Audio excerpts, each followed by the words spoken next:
अच्छा जी, हमने अपने लास्ट लेक्चर में आपको कॉप्टन इफेक्ट के बारे में बताया था। दोबारा से आपको इसके बारे में बता देते हैं कि कॉप्टन साहब ने एक एक्सरे का फोटोन लिया था और उसको कार्बन ब्लॉक से टकराया था, और कार्बन ब्लॉक से टकरा के इस फोटोन ने अपनी कुछ तवानाई का हिस्सा यहाँ दे दिया था। और तवानाई का कुछ हिस्सा देने के बाद इसमें से एक इलेक्ट्रॉन निकला था, और साथ में ये फोटोन अपनी बाकी बची हुई तवानाई लेकर क्या हो गया था, स्कैटर्ड हो गया था। तो इस फिनोमेना में, जिसमें इस एक्सरे फोटोन की फ्रीक्वेंसी पहले ज़्यादा थी, बाद में कम हो गई, वेवलेंथ कम थी, बाद में बढ़ गई, साथ में इलेक्ट्रॉन भी निकला, इसका नाम हमने रखा है कॉप्टन इफेक्ट। ठीक है, और इसमें एक्सरे का फोटो इस्तेमाल होता है। और इस कॉप्टन इफेक्ट से हमें वेव पार्टिकल डुअलिटी का भी सबूत मिल जाता है, यानी एक साथ एक ही चीज़ में से, यानी कार्बन ब्लॉक में से एक वेव भी खारिज हो रही है और एक पार्टिकल भी निकल रहा है। तो जो ये कहा जाता था light having dual nature, light रोशनी भी है, लाइट जो है वेव भी है, पार्टिकल भी है, वो देखें यहाँ पे कंफर्म हो रहा है। एक्सरे भी एक तरह की लाइट ही होती है, ऐसी बात है, इनविजिबल होती है। तो यहाँ पर हमें एक वेव डुअलिटी, डुअल नेचर के बारे में भी पता चल रहा है, पार्टिकल और वेव। हाँ, बहुत आसान है। इसका सवाल का जवाब आपने पूछा है कि फ्रीक्वेंसी के कम होने और वेवलेंथ के बढ़ने। असल में फ्रीक्वेंसी जो होती है उसका ताल्लुक होता है एनर्जी से। तो जब ये एक्सरे फोटोन यहाँ से आके टकराता है तो वो अपनी एनर्जी देता है, और वो एनर्जी का मतलब ये फ्रीक्वेंसी है। तो इसका मतलब अल्टीमेटली ये हुआ कि फ्रीक्वेंसी, एनर्जी कम हो गई मतलब फ्रीक्वेंसी कम हो गई, क्योंकि फ्रीक्वेंसी एनर्जी को रिप्रेजेंट करती है। और फ्रीक्वेंसी और वेवलेंथ एक दूसरे के साथ रेसिप्रोकल होते हैं। अगर फ्रीक्वेंसी ज़्यादा होती है तो वेवलेंथ कम होती है, और जब फ्रीक्वेंसी कम हो जाती है तो वेवलेंथ ज़्यादा हो जाती है। इस तरह फ्रीक्वेंसी के कम होने से वेवलेंथ बढ़ गई। ठीक है, और यहाँ फ्रीक्वेंसी ज़्यादा थी तो वेवलेंथ कम थी। ठीक है, यहाँ तक क्लियर हो गया। अब हमने यहाँ पर एक डेरिवेशन करनी है, डेरिवेशन सीखनी है। ये डेरिवेशन बीएससी पार्ट 2 की है, इसलिए वजह से इस डेरिवेशन को शॉर्ट करके सेकेंड ईयर में रखा गया है। तो हमें इसको सीखना है कि कैसे करना है। तो आपने एग्जाम में सबसे पहले इसका एक पैराग्राफ है जो नोट्स में लिखा है वो लिखना है, डायग्राम बनानी है, और यहाँ जो सिंबल्स दिए गए हैं उनको अच्छी तरह से देख लें। एक्सरे का फोटोन जो आ रहा था उसकी फ्रीक्वेंसी न्यू है, जो टकरा के जा रहा है वो न्यू डैश है। टकराने से पहले लिम्डा वेवलेंथ है, और टकराने के बाद जो वेवलेंथ है वो लिम्डा डैश है। जो फोटोन यहाँ से जा रहा है वो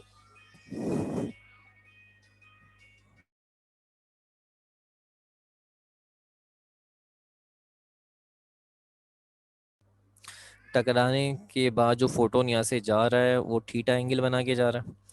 जो ब्लॉक के अंदर इलेक्ट्रॉन मौजूद है उसका मास है m0, और जो इलेक्ट्रॉन से बाहर निकल रहा है उसका मास है m। इन दोनों के मास में इसलिए फ़र्क होता है कि ये इलेक्ट्रॉन बहुत ज़्यादा तेज़ वेलोसिटी से निकलता है, और जो इलेक्ट्रॉन यहाँ मौजूद होता है ये वाला, इसकी वेलोसिटी ज़ीरो होती है।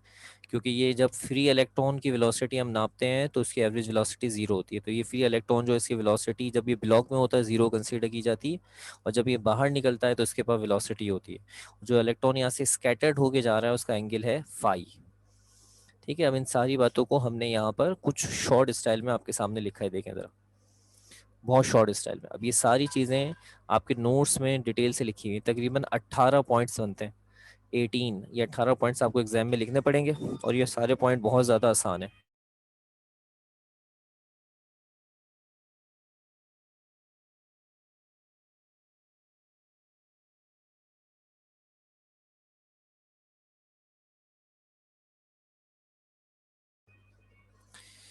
ये 18 पॉइंट्स बनते हैं, और 18 के 18 पॉइंट्स आपको एग्जाम में लिखने पड़ते हैं, और ये सारे के सारे जो पॉइंट्स हैं ये एग्जाम में आपको लिखने पड़ेंगे। सब एक ही जैसे हैं, ज़्यादा फर्क नहीं है।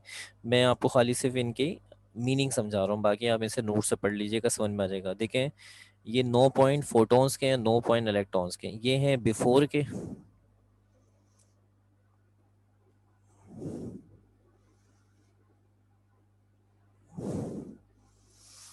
ये पॉइंट्स हैं बिफोर के, ये है आफ्टर। बिफोर आफ्टर, टकराने से पहले, टकराने के बाद। अब पहले फोटोन की टकराने से पहले फ्रीक्वेंसी न्यू, टकराने के बाद न्यू डैश, टकराने से पहले वेवलेंथ लिम्डा, टकराने के बाद लिम्डा डैश। टकराने से पहले फोटोन की एनर्जी एच न्यू, याद रखिए फोटोन की एनर्जी एच न्यू होती है। और टकराने के बाद फोटोन की एनर्जी क्या बनेगी, एच न्यू डैश, क्योंकि फ्रीक्वेंसी न्यू डैश। ये जो लिखा है ये मोमेंटम होता है, एच न्यू अपॉन सी, ये मोमेंटम होता है फोटोन का, ये बाकायदा निकाला जाता है। इस टॉपिक से नहीं, अलग से है, लेकिन क्योंकि रिड्यूस सिलेबस में बहुत सारी चीज़ें हट गई हैं, इसलिए हमने आपको ये मोमेंटम नहीं दिखा सके। तो आप जहन में बिठा लें, H nu upon C is the momentum of the photon. और टकराने के बाद क्या होगा, H nu dash upon C, dash आ जाएगा न्यू के ऊपर, और H nu dash upon C ये होगा टकराने के बाद का मोमेंटम। टकराने के बाद फोटोन एक एंगल भी बना रहा है, और वो एंगल क्या है, थीटा। टकराने के बाद फोटोन एक एंगल भी बना रहा है, और वो एंगल है थीटा। अब इलेक्ट्रॉन की बात करते हैं। अच्छा, आपको सुनने के दौरान कहीं भी मेरी आवाज़ थोड़ी वोबल, ऐसी थोड़ी वबल करती हुई नजर आए, तो इससे थोड़ी सी स्क्रीन ब्लर होती नजर आए, 10-15 सेकंड रुक जाया करें। थोड़ा सा मैं भी रुक जाया करूंगा, ताकि नेट ज़रा थोड़ा सा बेटर हो जाए। ज़रा नेट पे लोड आ जाता है अचानक, वो थोड़ी देर के बाद बेटर हो जाता है। इलेक्ट्रॉन, इलेक्ट्रॉन बिफोर, टकराने से पहले इलेक्ट्रॉन का मास एम नॉट, टकराने के बाद एम। मास में इसलिए फर्क आ रहा है कि आप थ्योरी ऑफ रिलेटिविटी पढ़ चुके हैं, जो इलेक्ट्रॉन बाहर निकलता है उसकी रफ्तार बहुत ज़्यादा होती है, उसके मास पे फर्क आ जाता है। टकराने से पहले इलेक्ट्रॉन की वेलोसिटी जीरो कंसीडर की जाती है, टकराने के बाद वी। टकराने से पहले एनर्जी ली जाती है इलेक्ट्रॉन की एम नॉट सी स्क्वायर, टकराने के बाद एम सी स्क्वायर। और बिफोर जो मोमेंटम होता है, जब वेलोसिटी ज़ीरो है तो मोमेंटम भी इलेक्ट्रॉन का टकराने से पहले ज़ीरो होता है, और टकराने के बाद मोमेंटम बनता है M V. M V is the momentum. और टकराने के बाद जो इलेक्ट्रॉन बाहर आता है वो फाई एंगल बनाकर बाहर आता है। क्या आपको ये 18 पॉइंट समझ में आ गए? 9 पॉइंट इलेक्ट्रॉन के, 9 पॉइंट फोटोन के, सब यहाँ तक ओके कर दें जल्दी से, शाबाश।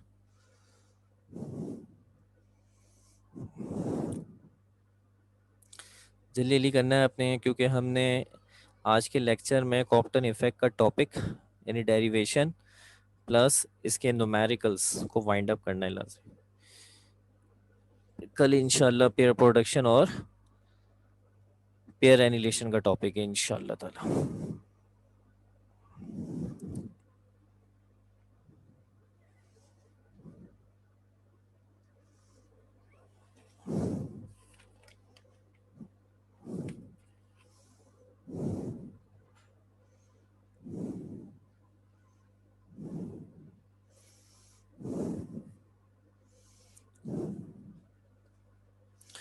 जी, अगर हम डेरिवेशन करना चाहते हैं तो सबसे पहले आपको ये बता दें, जो टकराव हुआ है एक्सरे फोटोन का और फ्री इलेक्ट्रॉन का आपस में, ये टकराव, जो टकराव हुआ है एक्सरे फोटोन का फ्री इलेक्ट्रॉन जो कार्बन ब्लॉक का, ये टकराव जो होता है इसको इलास्टिक कोलिजन कंसीडर किया जाता है। इलास्टिक कोलिजन आपने फर्स्ट ईयर फिजिक्स में पढ़ा था।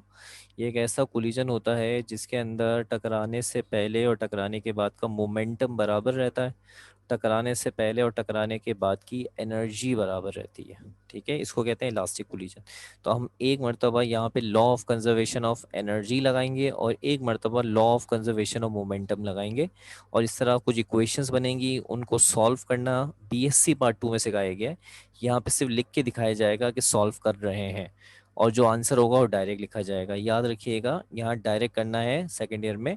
फर्स्ट ईयर के अंदर बीएससी के अंदर इसे सॉल्व करना सिखाया जाता है। सबसे पहले हमने लगाना है according to law of conservation energy, बहुत ज़्यादा आसान है। टकराने से पहले फोटोन की एनर्जी ले लें एच न्यू। टकराने से पहले फोटोन की एनर्जी ले लें एच न्यू। टकराने से पहले इलेक्ट्रॉन की एनर्जी ले लें एम नॉट सी स्क्वायर। टकराने के बाद फोटोन की एनर्जी ले लें एच न्यू डैश प्लस, टकराने के बाद इलेक्ट्रॉन की एनर्जी ले लें। टकराने से पहले फोटोन इलेक्ट्रॉन की एनर्जी का सम, टकराने के बाद फोटोन इलेक्ट्रॉन की एनर्जी का सम। सही है। अब ये जो आपने इसको सॉल्व करने की ज़रूरत नहीं है, आपकी मर्जी पर, आप चाहे तो इसको इक्वेशन 1 का नाम दे दें, जैसे मैंने हल्का फुल्का सॉल्व किया है। ये प्लस का वहाँ जाके माइनस का हो जाएगा, ये प्लस का वहाँ जाके माइनस का हो जाएगा। आपने एच एच कॉमन निकाला, न्यू माइनस न्यू डैश, और ये जो था ये एज एट इज कॉपी कर दिया। आता कि यहाँ भी सी स्क्वायर कॉमन आ रहा है, बट मर्जी है आपकी, ये लाइनें लिखना भी ज़रूरी नहीं है, आप छोड़ दें, इक्वेशन नंबर 1 का नाम दे दें, क्योंकि यहाँ फर्स्ट सेकेंड ईयर में इनको सॉल्व करने की इजाज़त नहीं है, इससे हल्का फुल्का काम कर सकते हैं, उससे ज़्यादा नहीं। टकराने से पहले फोटोन इलेक्ट्रॉन की एनर्जी बराबर है टकराने के बाद फोटोन इलेक्ट्रॉन की एनर्जी, एनर्जीज की वैल्यू रखी, अरेंज किया, इक्वेशन नंबर 1 बन गई। यहाँ तक यस कर दें, इक्वेशन 1 समझ में आ गई आपको?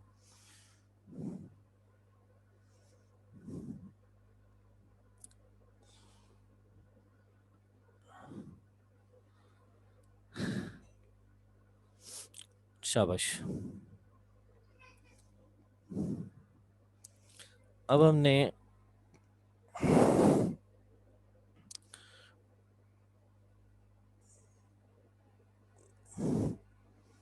टकराने के बाद, टकराने से पहले और टकराने के बाद का मोमेंटम भी बराबर मानना है। इसको लॉ ऑफ कंजर्वेशन मोमेंटम कहते हैं, लेकिन क्योंकि मोमेंटम एक वेक्टर है इसलिए यहाँ पे वेक्टर जो है रिजॉल्व होगा, क्योंकि एंगल बने थे। एनर्जी क्योंकि स्केलर है इसलिए कोई मसला नहीं है। मोमेंटम दो जगहों पे लगेगा, एक्स एक्सिस और Y axis.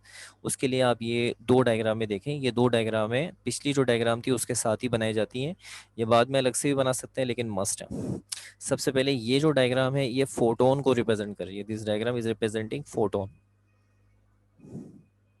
And this diagram is representing electron. अब जरा आप यहाँ देख लें, बहुत आसान है। टकराने के बाद फोटोन का जो मोमेंटम है वो है एच न्यू डैश अपॉन सी, और ये इसका वेक्टर है। और ये एंगल बना रहा है थीटा टकराने के बाद। तो एंगल थीटा बनाने से इसके दो टुकड़े हो गए, एक टुकड़ा एक्स एक्सिस पे आया, एक टुकड़ा वाई एक्सिस पे आया। सेम इसी वैल्यू को लिख दें और एक्स एक्सिस के लिए कॉस थीटा, सेम ये वैल्यू लिख दें और वाई एक्सिस के लिए साइन थीटा। यानी फोटोन का मोमेंटम टकराने के बाद एक्स एक्सिस पर ये मोमेंटम दिखा रहा है और वाई एक्सिस पे ये मोमेंटम दिखा रहा है। ठीक है, अब इलेक्ट्रॉन की बात करते हैं। इलेक्ट्रॉन जो है ये आया बाहर, ये जो वेक्टर नजर आ रहा है, और इलेक्ट्रॉन का मोमेंटम है एम वी, और ये एंगल बना रहा है फाई। इलेक्ट्रॉन एंगल बना रहा है फाई, और इसके भी दो कंपोनेंट हो जाएंगे। एक कंपोनेंट यहाँ पर आएगा एक्स कंपोनेंट, ये आएगा वाई कंपोनेंट। तो एक्स कंपोनेंट के लिए यही वैल्यू लिखें एम वी और लगा दें कॉस फाई, क्योंकि फाई आ रहा है।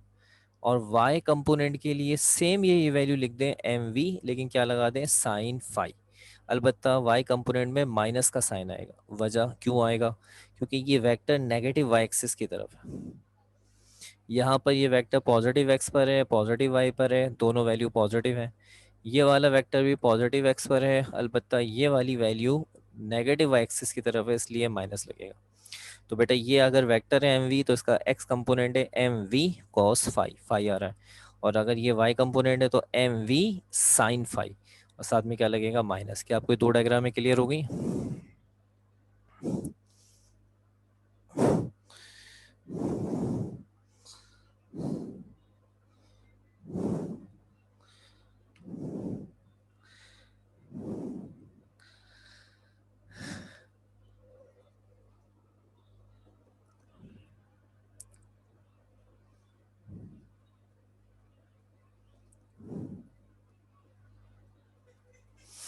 ओके, अब हम यहाँ पर एक्स एक्सिस पे लगाते हैं जल्दी से मोमेंटम का फॉर्मूला।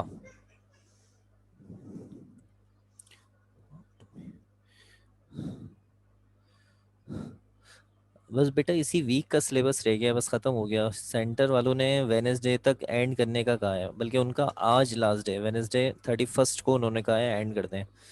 तो ये जितने भी डेज लग रहे हैं सारे के सारे ये एक्सीड लग रहे हैं, जाहिर सी बात है। तो बस इसी वीक तक एंड हो जाएगा इंशाल्लाह सारी कोर्स की चीज़ें। फिर सिर्फ एमसीक्यूज़ वगैरह है उनको, और आपको सेक्शन बी को दोनों को अरेंज करना है एक साथ, और वो एमसीक्यूज़ जो उनके मार्किंग करवा के एंड कर देना, ख़त्म कर देना सेशन। फिर जो आपको प्रॉब्लम हो, जो चीज़ें मसला करें, वो आप डिस्कस करते रहें व्हाट्सएप पे, या फिर कभी कोचिंग तशरीफ ले आएँ, जैसा आपको आसानी हो उस तरह आके आप डिस्कस कर सकते हैं। अलोंग एक्स एक्सिस देखें, ये सबसे पहले आपने टकराने से पहले फोटोन का मोमेंटम लेना है एक्स एक्सिस पे। ये था फोटोन टकराने से पहले, इसका मोमेंटम था एच न्यू अपॉन सी। याद रखें टकराने से पहले कोई एंगल नहीं था, तो इसलिए टकराने से पहले जब कोई एंगल नहीं था तो ना कॉस होगा ना साइन। टकराने के बाद कॉस और साइन आएगा। ठीक है, टकराने से पहले फोटोन का मोमेंटम एक्स एक्सिस पर एच न्यू अपॉन सी, ये पीछे लिखवाया था। और मैंने बताया था इलेक्ट्रॉन का मोमेंटम टकराने से पहले जीरो है, इसलिए यहाँ पे जीरो लिया गया। टकराने के बाद फोटोन का मोमेंटम एक्स एक्सिस पे क्या होगा, ये ऊपर इत्तेफाक से लिखा हुआ है एच न्यू डैश अपॉन सी कॉस थीटा। और इलेक्ट्रॉन का मोमेंटम होगा एम वी कॉस फाई, इत्तेफाक से यहाँ लिखा हुआ है। दोनों का एक्स एक्स कंपोनेंट टकराने के बाद प्लस करना है। X component of photon, x component of electron, ये प्लस हो गया। टकराने से पहले फोटोन का एक्स की डायरेक्शन में मोमेंटम ये होगा, जबकि इलेक्ट्रॉन का मोमेंटम टकराने से पहले सिफर लिया जाता है। इसको ज़ीरो में प्लस कर दें, ये कोई फ़ायदा नहीं, एज इट इज़ हो गया। और ये वैल्यू यहाँ पे लाके कॉमन वगैरह भी निकाल सकते हैं, लेकिन कोई फ़ायदा नहीं है। क्वेश्चन नंबर 2 का नाम देते हैं। यहाँ तक क्लियर हो गया? जल्दी से बता दें मुझे, शाबाश। इससे ज़्यादा सॉल्व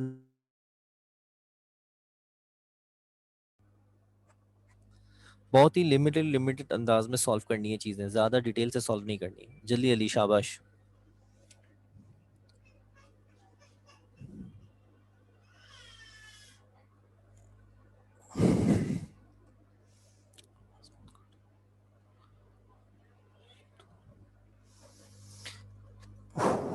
मैं दोबारा बता देता हूँ, आवाज का मैंने बता दिया था, नेट थोड़ा सा बेहतर नहीं है, इसलिए आप थोड़ा सा वेट कर लिया करें।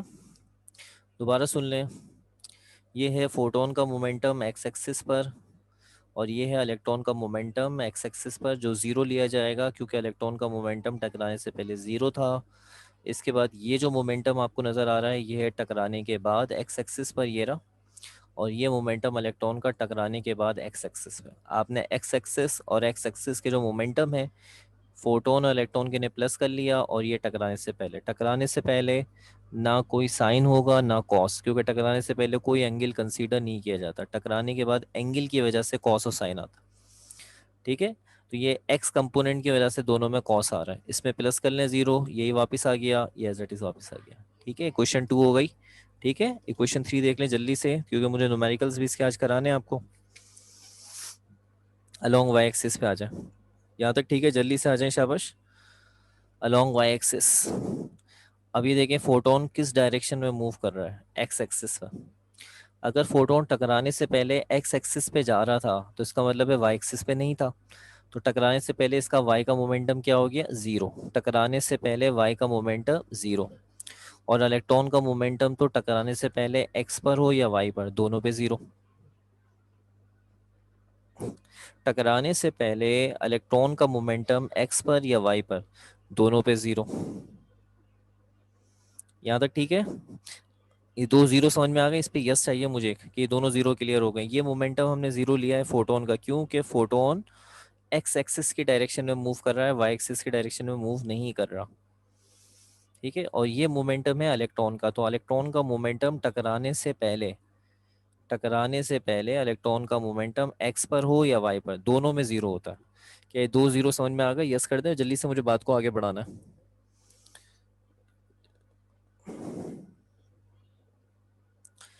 अब बाकी सब बहुत आसान है। ये मोमेंटम आपने लिया है टकराने के बाद फोटोन का, एच न्यू डैश अपॉन सी साइन थीटा। ठीक है, साइन थीटा का मतलब वाई कंपोनेंट है। और इसी तरह आपने इलेक्ट्रॉन का मोमेंटम लिया है M V sine five minus में, ये दोनों मैंने पीछे डायग्राम में सिखा दिए थे। ये है वाई कंपोनेंट मोमेंटम का टकराने के बाद, ये है वाई कंपोनेंट है मोमेंटम का टकराने के बाद, ये इलेक्ट्रॉन का, ये फोटोन का, माइनस प्लस माइनस। ठीक है, इसको भी सॉल्व करने की जरूरत नहीं है, ये क्वेश्चन नंबर 3 बन गई। यहाँ तक ओके करें, शाबाश जल्दी से।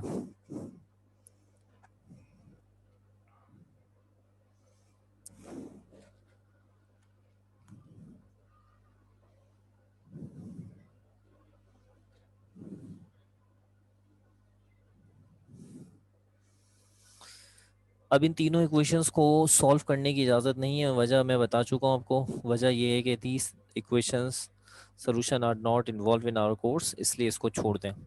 इसलिए बस एक जुमला लिख के पीछे छुड़ाना होगा, सॉल्विंग 1 2 एंड 3, तीनों को सॉल्व कर लें। यानी आपने नहीं करना, बस ये जुमला लिखना है, वी गेट, और ये रट्टा मारना है, यानी आपने ये जहन में बिठाना है, ये जवाब आएगा 1/न्यू डैश माइनस का 1/न्यू is equal to H upon M naught C square 1 minus cos theta. अब सवाल आते हैं कि भाई ये कैसे, ये कैसे, ये कैसे, ये कैसे।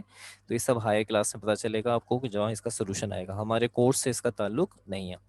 अब हमें ये जवाब लिम्डा में लाना है, क्योंकि हमें फ्रीक्वेंसी से नहीं लिम्डा से जवाब देना है, इसलिए हमने जहन में रखना है कि लिम्डा बराबर होता है सी अपॉन न्यू। तो अगर इसके ऊपर एक सी आ गया तो ये बनेगा सी अपॉन न्यू डैश, और इससे बन जाएगा लिम्डा डैश। और अगर एक सी यहाँ आ गया तो ये बनेगा सी अपॉन न्यू, और ये बन जाएगा लिम्डा। तो हमने इन तमाम वैल्यूज़ को सी से मल्टीप्लाई कर देना है। सी से मल्टीप्लाई होता हुआ देखें, multiplying by C on both side. एक सी मल्टीप्लाई हो के ऊपर, एक सी मल्टीप्लाई हो के ऊपर, एक सी ये मल्टीप्लाई हो रहा है, ये सी और सी कट जाएगा। C upon nu dash lambda dash, C upon nu lambda, C और एक सी कट गया, एच अपॉन एम नॉट सी 1 minus cos theta. Lambda dash minus lambda बराबर होगा डेल्टा लिम्डा, क्योंकि ये बड़ी वेवलेंथ है, ये छोटी वेवलेंथ थी, तो delta lambda. So this formula represent the Compton shift in wavelength. Delta lambda का मतलब होता है कॉप्टन शिफ्ट इन वेवलेंथ। यहाँ पे याद रखें एच कांस्टेंट है, प्लांक कांस्टेंट। एम नॉट की वैल्यू 9.1 10 की पावर -31, सी 3 10⁸ ये सब कांस्टेंट है। तो ये जो डेल्टा लिम्डा है इसकी वैल्यू का ताल्लुक सिर्फ इस थीटा पर है। यानी अगर ये थीटा बदलेगा तो डेल्टा लिम्डा बदलेगा, थीटा की वैल्यू बदलती रहेगी, डेल्टा लिम्डा चेंज होता रहेगा। सिर्फ डेल्टा लिम्डा इस थीटा पे डिपेंड करता है, जिसको कहते हैं स्कैटरिंग एंगल ऑफ फोटोन। ये बात नीचे लिखी गई है, delta lambda depends upon scattering angle of photon. तो अगर आपको एग्जाम में इसका न्यूमेरिकल आता है तो वो न्यूमेरिकल में डेल्टा लिम्डा मांगता है, तो सिर्फ थीटा की वैल्यू चाहिए बस। अगर थीटा आपको पता होगा तो ये सब सॉल्व हो जाएगा, क्योंकि बाकी सब तो कांस्टेंट है। यहाँ पर आके हमारा कॉप्टन इफेक्ट कंप्लीट हो गया। सब बच्चे एक मरतबा फिर यस कर दें और देखते हैं इसके न्यूमेरिकल। लेक्चर को एंड करेंगे न्यूमेरिकल पे। 3 न्यूमेरिकल हैं बुक में, जिनमें से 2 आपके जिम्मे जा रहे हैं और एक सिर्फ मेरे जिम्मे जा रहा है बस।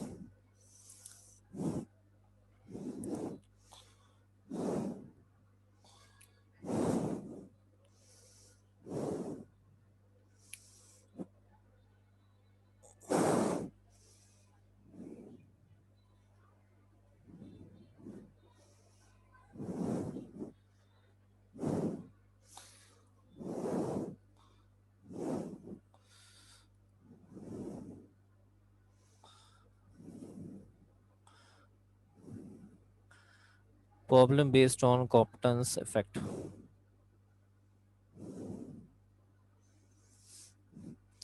कॉप्टन इफेक्ट का फॉर्मूला है delta lambda is equal to h m naught C 1 - cos theta. यहाँ h की वैल्यू कांस्टेंट है 6.63 10⁻⁻34 joule into second. M naught की वैल्यू है 9.1 10⁻⁻31 kg। और c की वैल्यू है 3 10⁸8 मीटर पर सेकेंड। ठीक है, ये सब कांस्टेंट है। इसके कौन से न्यूमेरिकल ऐसे हैं जो आपने ट्राई करने हैं? सवाल की पहचान है, सवाल में एक्सरे लिखा होगा, कार्बन ब्लॉक लिखा होगा। तो मैं आपको न्यूमेरिकल के नंबर बता देता हूँ, याद रखें न्यूमेरिकल को सॉल्व करने के लिए सिर्फ थीटा चाहिए। तो अगर उसने थीटा दिया है, बस थीटा यहाँ रखे हैं, बाकी सब चीज़ें कांस्टेंट है, डेल्टा निम्टा निकल जाएगा। तो आपके जिम्मे होमवर्क के तौर पे जा रहे हैं प्रॉब्लम 17.14 और एक सवाल जा रहा है 17.19। ये दोनों आपके ज़िम्मे होमवर्क है। मेरे ज़िम्मे जो आ रहा है सवाल जो सबसे ज़्यादा अहम है वो है 17.10। आइए 17.10 आपको दिखाते हैं। ये रहा। एग्जाम में थोड़ा बदल के भी आया था, 10 ईयर पढ़िएगा आपको इसका बदला सवाल मिलेगा, वो भी आसान है। इन अ कॉप्टन स्कैटरिंग प्रोसेस, ए कॉप्टन स्कैटरिंग प्रोसेस हुआ है the fractional change in wavelength, it is not work, it is wavelength. Fractional change in wavelength आया है। फ्रैक्शनल चेंज इन वेवलेंथ को लिखते हैं डेल्टा लिम्डा अपॉन लिम्डा। ये फर्स्ट ईयर फिजिक्स में भी आया था, जहाँ पे चैप्टर 8 के न्यूमेरिकल के अंदर ही आया था। खैर, fractional change in wavelength delta lambda upon lambda को कहते हैं ऑफ एक्स रेस। यानी सिर्फ चेंज नहीं आया, फ्रैक्शनल चेंज आया, यानी चेंज को आपने लिम्डा से डिवाइड करेंगे तो फ्रैक्शनल चेंज होगा। और उसकी वैल्यू जो आ रही है वो कितनी आ रही है? For x-ray photons is 1%। ये 1% आया एट एन एंगल ऑफ 120 के एंगल पर। Find the wavelength of x-ray use in the experiment. आपने एक्सरे की क्या निकालनी है? वेवलेंथ निकालनी है। तो सिंपल क्वेश्चन, इतना मुश्किल नहीं है। सबसे पहले इसमें हम बनाते हैं डेटा। सवाल के अंदर उन्होंने आपको एंगल दे रखा है 120 और यहाँ पर h का कांस्टेंट होगा, c का कांस्टेंट होगा, m नॉट का कांस्टेंट सब गिवन होगा और आपसे पूछी जा रहा है लेमडा। लेमडा निकालिए।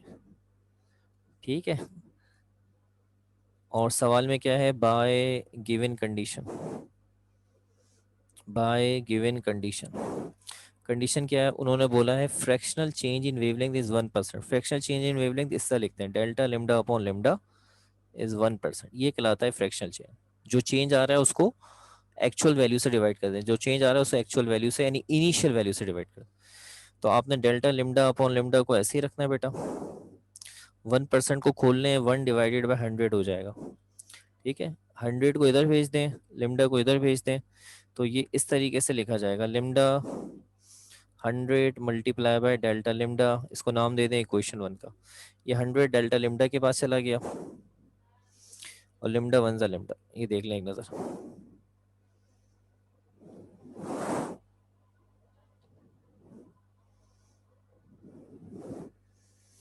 यहाँ तक क्लियर है? यस कर दें जल्दी से, फिर मैं आपको यहाँ पे मजीद आगे समझाता हूँ जल्दी से। यहाँ तक क्लियर है?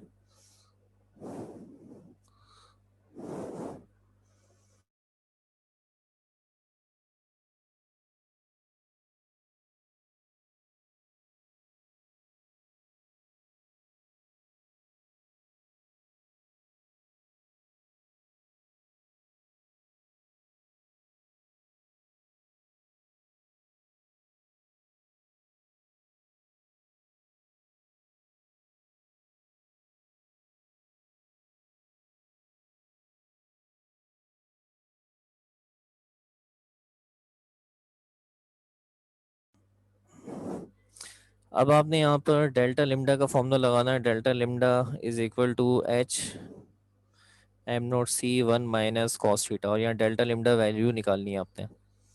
एच की वैल्यू आ रही है 6.63 10 की पावर माइनस 34। एम नोट की वैल्यू है 9.1 10 की power minus 31 multiply C 3 10 to power 8 1 minus cos 120 degree. ठीक है, इसको सिंप्लीफाई करते हैं। सबसे पहले तो ये पूरा जो नंबर आ रहा है इस नंबर को सॉल्व कर लेते हैं। ये नंबर कांस्टेंट है, ये आपकी किताब में सॉल्व करके लिखा हुआ है, आप भी सॉल्व करके इसे लिख सकते हैं। मैं भी किताब से ही देख रहा हूँ कि नंबर क्या लिखा हुआ है, इसके बाद मज़ीद आगे सॉल्व कर देता हूँ। 2.426 ये पूरा फ्रैक्शन सॉल्व होके आएगा। 2.426 10 to power-12, ये पूरा फ्रैक्शन सॉल्व हो क्या है। अब जो ब्रैकेट है उसको सॉल्व कर लेते हैं कि ब्रैकेट को सॉल्व करने के बाद क्या बनता है। 1 माइनस कॉस थीटा कॉस 120, तो ये आ गया माइनस का 0.5, माइनस का 0.5 कॉस 120 माइनस का 0.5 आ गया। डेल्टा लेमडा 2.426 10 की पावर माइनस 12, ये पूरा फ्रैक्शन सॉल्व हो के आया है। ये मैं डायरेक्ट कर रहा हूँ, माइनस माइनस प्लस, 1 में 0.5 प्लस कर लें 1.5 हो जाएगा। इन दोनों को मल्टीप्लाई कर देते हैं। 1.5 मल्टीप्लाई बाय 2.426 एक्सपोनेंट -12, तो ये बन गया 3.639 10 to power-12 मीटर। इस वैल्यू को उठाकर इक्वेशन नंबर 1 में डाल दें, प्रोटीन इक्वेशन 1। प्रोटीन इक्वेशन 1, तो ये हो जाएगा lambda is equal to 100 multiply by 3.639, 639 है बेटा, ये 639 10 to power-12, 100 से मल्टीप्लाई कर दें, जवाब आएगा 3.639, यही वापस आ जाएगा 10 की power metre. So this is the answer of lambda. बताएं तो माइकल, समझ में आ गया?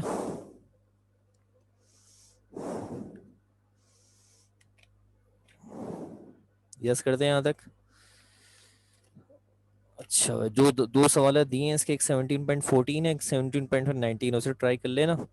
बाकी कल मिलते हैं इंशाल्लाह ताला। ठीक है, कल जब मिलेंगे तो कल पेयर प्रोडक्शन, पेयर एनिलेशन करा देंगे आपको, और उसके नुमेरिकल भी साथ में शो कर देंगे। बहुत ही छोटे टॉपिक हैं, और वेनेसडे तक सारी चीज़ें ख़त्म हो जाएंगी। कल मैं आपको इंशाल्लाह दोपहर तक एक लेक्चर सेंड करूंगा, जो इलेक्ट्रॉनिक्स का बेसिक लेक्चर, उसे ज़रूर देख लीजिएगा, क्योंकि कल जो एक्स्ट्रा क्लास होगी उसमें ट्रांजिस्टर कराऊंगा।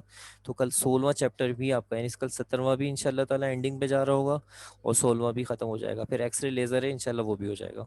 रिकॉर्डेड लेक्चर्स भी इंशाल्लाह ताला मैं देना शुरू करता हूँ आप लोगों को। ठीक है, चलो अपना ख्याल रखिएगा, मुझे दें इजाज़त। और कोई बात पूछें तो पूछ लें, शाबाश। ओके बच्चों, अपना ख्याल रखिएगा, मुझे दें इजाज़त। अल्लाह हाफिज़।